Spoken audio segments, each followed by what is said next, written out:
सबसे बड़ी खबर मैं आपको बता दें कि बीते 2 दिन से लोकसभा की कार्रवाई देश के निगाहों में है और आज सबको इंतजार इस बात का है कि देश के प्रधानमंत्री संबोधन देने वाले हैं और उस संबोधन में जो उनका भी तेवर होगा वो तल्ख इस लिहाज से, क्योंकि इससे पहले जो हमने लोकसभा की कार्रवाई की स्थिति देखी है उसमें ये कि राहुल गांधी का तेवर, गौरव गोगोई कांग्रेस पार्टी की तरफ से एक एक सवाल, और कल जो अमित शाह ने रुख दिखा दिया है सदन के अंदर एक एक सवाल का, जिस तरीके से उन्होंने जवाब दिया है वही तेवर, उससे भी ज्यादा आक्रामक, अग्रेसिव आप कह सकते हैं पीएम का जो रुख रहने वाला है। आज सभी को इंतजार है कि पीएम 2024 से पहले ये जो मॉनसून सत्र को संबोधित करने वाले हैं और उससे पहले क्विट इंडिया मूवमेंट, जो इसके लिए बीजेपी के तमाम जो कद्दावर नेता हैं वो सभी अग्रेसिव हो चुके हैं, एक एक करके कांग्रेस पार्टी पर सवाल उठाए जा रहे हैं। तो इस लिहाज से इस वक्त जो हम अपने दर्शकों को तस्वीरें और बड़ी बातें बता रहे हैं उसके जरिए यही हम इस वक्त आपके सामने फोकस करेंगे कि लोकसभा की कार्रवाई आज की भी बहुत ज्यादा मायने रखती है, क्योंकि राहुल गांधी के भाषण का बीते 2 दिन से इंतजार हुआ, उनका भाषण खत्म हो चुका है कल ही। हालांकि मेरे सहयोगी अरुण जिन जिन बातों का जिक्र कर रहे थे कि वो तमाम सारे शब्द जो संसदीय कार्यवाही के लिहाज से सही नहीं है उसको संसदीय रिकॉर्ड से हटाया जाएगा और इस पे भी कांग्रेस पार्टी सवाल पूछ सकती है, इस पे भी उनका तेवर तल्ख हो सकता है। लेकिन पीएम क्या क्या बोलने वाले हैं, किन किन मसलों पे बोलने वाले हैं, कितने अग्रेसिव होने वाले हैं, इस पे सभी की निगाहें हैं। मैं सीधे अपने सहयोगी अरुण का रुख करती हूं। अरुण, आज सबकी निगाहों में पीएम का वो भाषण, पीएम का वो स्टेटमेंट जो राहुल गांधी के बाद, जो गौरव गोगोई के तमाम सवालों के बाद आज पीएम बोलने वाले हैं, तो क्या मणिपुर सहित तमाम देश के जो ज्वलंत मुद्दे हैं उस पर पीएम का फोकस रहेगा?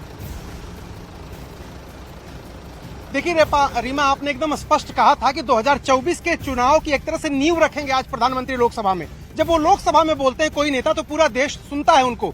वैसे रैलियों में आप बोलते हैं उसका महत्व अलग है, लेकिन संसद में अगर आप बोलते हैं तो उसका महत्व अलग होता है। आज प्रधानमंत्री वरिष्ठ मंत्रियों के साथ इस वक्त बैठक कर रहे हैं।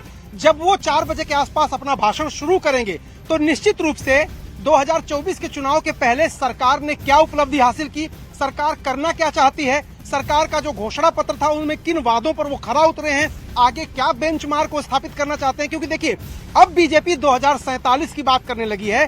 बीजेपी कह रही है कि 100 साल जब पूरे होंगे भारत की आजादी के, तब तक उनको क्या करना है, किन मोर्चों पर, दूरसंचार के मोर्चे पर क्या करना है, 5 ट्रिलियन की इकोनॉमी बनाने के लिए क्या करना है, भारत में जो पूरी दुनिया की कंपनियां हैं वो यहां पर आकर के अपना माल बनाएं, असेंबल करें और दुनिया को निर्यात करें। उस मोर्चे पर सेमीकंडक्टर की बहुत सारी बात हो रही है देश में इस वक्त, उस मोर्चे पर हमको क्या करना है। तो सरकार का जो विजन है 2024 और उसके बाद के लिए, मुझे लगता है कि प्रधानमंत्री आज इस मौके को उसके लिए उपयोग करेंगे। उनके सरकार की उपलब्धियां क्या रही हैं पिछले 9 साल में और अगले 5 साल या 10 साल में वो करना क्या चाहते हैं, उन सब बातों पर फोकस होगा। और इसीलिए इस समय जब मैं आपसे बात कर रहा हूं, बैठक चल रही है वरिष्ठ मंत्रियों के साथ, इसके साथ साथ मणिपुर की बात है। कल गृह मंत्री ने बहुत तफसील से इस पर जानकारी दी है, जवाब दिया है, लेकिन प्रधानमंत्री से चूंकि जवाब की मांग करता रहा है विपक्ष, राज्यसभा में भी और लोकसभा में, तो प्रधानमंत्री इन सभी मुद्दों पर जो विपक्ष ने उठाए हैं, जो वो खुद बोलना चाहते हैं, जो सरकार की उपलब्धियां हैं और जो सरकार की योजना है आने वाले सालों के लिए,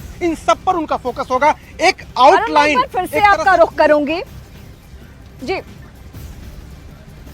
लेकिन इस वक्त जो बड़ी बातें हो रही है उस पर भी फोकस करना जरूरी है। 2 दिन से बीते हम सदन की जो कार्रवाई का रुख देख रहे हैं उसमें तमाम लीडर्स, चाहे वो बीजेपी के हो या फिर कांग्रेस पार्टी को, सबके तल्ख तेवर देखने को मिले। और अरुण, इससे पहले आपने इस बात का भी जिक्र किया कि जो सदन की कार्रवाई हुई है और जिसमें ऐसे ऐसे शब्दों का इस्तेमाल हुआ है जिसमें हत्या, कत्ल जैसे शब्द हैं, इन सभी को संसदीय रिकॉर्ड से हटा दिया जाना है। और आप ही ने इस वक्त दोहराया भी था कि इसको भी लेकर बवाल हो सकता है, इसको भी लेकर सवाल पूछे जा सकते हैं। अरुण, क्या आज इस मसले पर भी पीएम के संबोधन से पहले कांग्रेस पार्टी की तरफ से वॉकआउट की सिचुएशन या हो हल्ला या हंगामा सदन में देखने को मिल सकता है?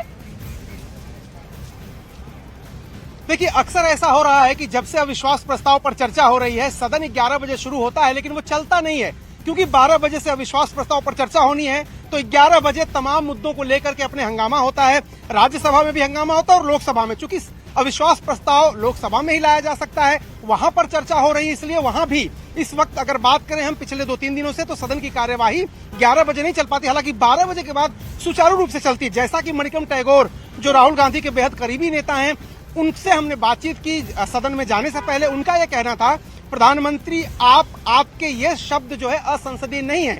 इसको सदन की कार्यवाही से, राहुल गांधी के भाषण से क्यों एक्सपंज किया गया, क्यों हटाया गया? ये मुद्दा वो चेयर के साथ उठाएंगे। देखिए, इस तरह की जो बातें होती हैं सदन में आप उठाइए, उसके पहले आपके पास समय होता है। लोकसभा अध्यक्ष के कमरे में आप जा सकते हैं, उनसे बात कर सकते हैं, उन तक अपनी शिकायत या जो कुछ भी आपके मन में वो कह सकते हैं। तो मणिकम टैगोर ये बात कहेंगे सदन के अंदर। अधीर रंजन चौधरी जब कल राहुल गांधी बोल रहे थे, अगर सत्ता पक्ष की तरफ से टोका टोकी हो रही थी तो उनको अरुण, मैं आपका रुख करूंगी। ये बड़ी बातें हैं जिसको हम पूरे दिन आपके जरिए अपने दर्शकों तक पहुंचाएंगे, लेकिन इस वक्त कौन कौन सदन में बोलने वाला है उस पर मैं फोकस करती हूँ।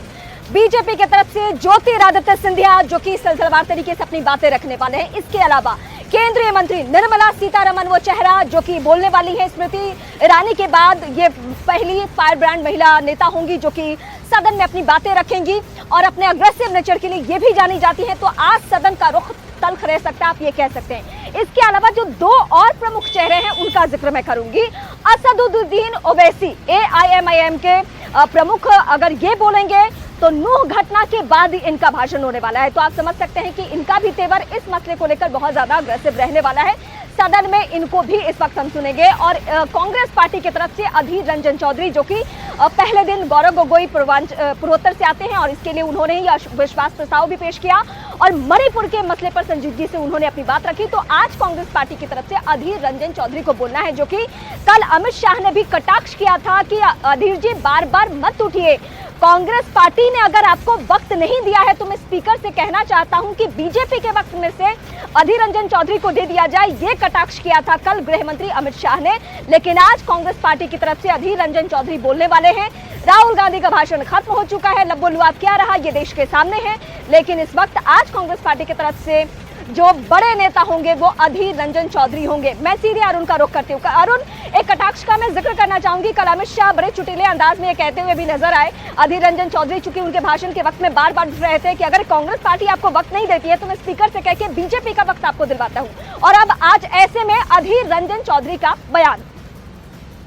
अरुण, देखिए, बड़ी मुश्किल है ये। कांग्रेस पार्टी की रणनीति इसमें क्या थी किसी को समझ में नहीं आई। आपके घर में कोई फंक्शन है और घर के मुखिया को ही निमंत्रण नहीं मिल रहा है या किसी भी कार्यक्रम में वो हिस्सा नहीं ले पा रहा है। अधीर रंजन चौधरी नेता हैं, विपक्ष के नेता नहीं है, लेकिन कांग्रेस पार्टी के संसदीय दल के लोकसभा में नेता तो हैं।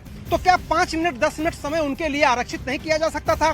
किस रणनीति के तहत कांग्रेस ने फैसला लिया, ये जरूर चर्चा का विषय है। और इसीलिए आपने देखा होगा गृह मंत्री ने उनको हर बार आईना दिखाने का काम जरूर किया। जब वो बीच बीच में बोल रहे थे तब उन्होंने कहा कि आपकी पार्टी ने तो आपको समय नहीं दिया, हमारे समय में से आप समय ले लीजिए। तो कांग्रेस पार्टी की कुछ रणनीति उसके नेताओं को भी समझ में नहीं आ रही। कल भी हमने कई नेताओं से पूछा कि भाई अधीर रंजन चौधरी आपके चेहरे हैं, नेता हैं, अगर वो नाकाबिल हैं तो आपने उनको सदन में नेता क्यों बनाया, और अगर वो काबिल है तो उनसे बुलवा क्यों नहीं रहे हैं? इस बाबत बगले झांकने रखते हैं कांग्रेस के नेता। इसमें आपको मैं बताऊं, कांग्रेस पार्टी के एक सीनियर नेता हैं जो फैसले लेने की हैसियत में है और वो गांधी परिवार से अलग हैं। उनकी बड़ी भूमिका है। उनसे और अधीर रंजन चौधरी से इन दिनों अच्छी जो है उनका संबंध नहीं है और कहा यह जा रहा है कि इसके पीछे उनकी भूमिका है। नाम का खुलासा बाद में करूंगा मैं अभी, क्योंकि ये सूत्रों के हवाले से खबर है, लेकिन इतना बता सकता हूं कि कांग्रेस पार्टी के एक बड़े नेता हैं जो संसद में हैं और संगठन में भी बड़ी भूमिका निभाते हैं। इस फैसले के पीछे उनका हाथ। ठीक है अरुण, मैं आपका रुख करूंगी।